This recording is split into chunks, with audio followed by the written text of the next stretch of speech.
अस्सलामुअलैकुम दोस्तों, साल 2026 का आगाज़ और फैसल आबाद में पहला पुलिस मुकाबला भागेवाल रोड पर होने वाले मुबैना पुलिस मुकाबले में एक खतरनाक और मुख्तलिफ इज़ला के दर्जनों मुकदमात में रिकॉर्ड याफ्ता आइस डीलर की हलाकत। आखिर मामला क्या था? आखिर ये शख्स कौन था? किस तरह मुकाबला हुआ और पुलिस क्या दावा कर रही है? आइए पूरी तफसील जानते हैं। फैसल आबाद में 2026 का पहला मुबैना पुलिस मुकाबला सीसीडी लाइलपुर टाउन डिवीजन के इंचार्ज इंस्पेक्टर सिद्दीक चीमा की सरबराही में भागेवाल रोड पर पेश आया। पुलिस के मुताबिक गश्त के दौरान एक गाड़ी को रोका गया जिसमें मौजूद अफराद पर आइस ड्रग डीलिंग के संगीन इल्जामात थे। गाड़ी में मौजूद मुल्जिमान ने फरार होने की कोशिश की और इसी दौरान फायरिंग का तबादला शुरू हो गया।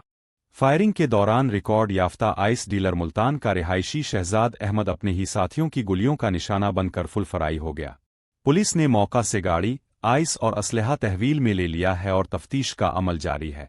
पुलिस ज़राए का कहना है कि हलाक होने वाला ये आइस डीलर फैसल आबाद समेत मुख्तलिफ इज़ला में दर्जनों मुकदमात में मतलूब और एक खतरनाक रिकॉर्ड याफ्ता मुल्जिम था। आइस ड्रग ट्रैफिकिंग के खिलाफ सीसीडी की कार्रवाइयों में ये एक बड़ी पेशरफ्त करार दी जा रही है।